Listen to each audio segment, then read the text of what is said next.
race-playing legend Michael Anthony and his wife Sue are car enthusiasts who take their hobby very seriously. My wife's always loved Mustangs, so I actually bought it for her. She won't tell you that, though. And it was just a great car. We bought it. We didn't want to buy anything that was like too concourse because we wanted to be able to drive it and have fun in it. When we first saw it, it was like, I mean, it's a beautiful color orange, and I just fell in love with it. I think they only built a few hundred of those in 1969, and it had everything that she wanted on it. Obviously, a convertible she wanted, automatic, and it had factory air conditioning, too. So I think between those three things, that we decided, well, that's the car that we want to get, that we can have a lot of fun in, you know, all year round. I think what makes those Shelbys just so iconic is the NACA ducks on the hood. And Mike's is just, it's such a great car with the orange and the white stripe and that stark white interior. And you know, you've got that roll bar. It's what everybody wanted growing up. We found this one that was actually in a pretty immaculate condition, but could still be a great driver. And after owning it for a few years, all of a sudden I started thinking, well, it'd be kind of cool to go through and restore it up a little bit and really get it back to how it should be and get it to drive a lot nicer.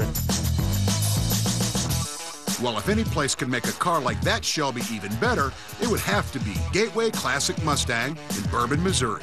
Mike had bought this car supposedly for his wife. So he kind of wanted to freshen it up, make sure it was nice and roadworthy, make sure the AC worked well.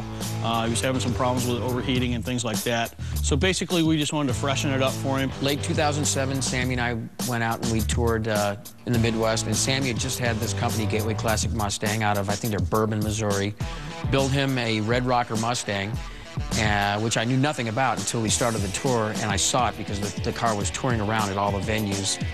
Got to drive Hagar's car. Mike had saw a lot of the magazine coverage. He saw the Hot Rod TV show that we did, and he basically came to me and said, hey, I have a '69 Shelby that I bought for my wife, and wanted to know if we could do some stuff to make it the car where it would handle better and drive better and just make the car like it was when it rolled off the assembly line. I was pretty impressed with the guys and their whole philosophy and how down-to-earth they were. You know, they didn't have any kind of attitudes or egos or anything, so I thought, well, these guys might be the perfect guys to send the car to have them look at it and see what they could do. You know, Mike is a great guy, but, you know, working with rock stars is kind of second nature to us.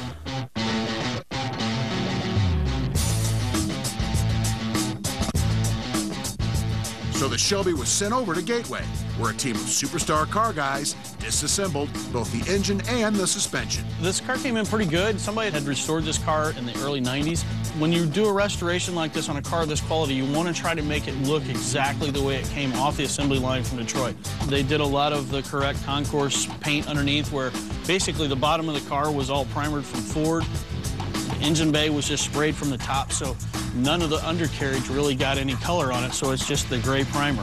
The overspray and the detail is what somebody looking for an original car or a well-restored car, they're going to be looking for those kind of details. That's what brings the value to the car. We don't have that much time to get this car done. We had 2 months to begin with, and now we're down to 3 weeks to get it done, and this is what we have.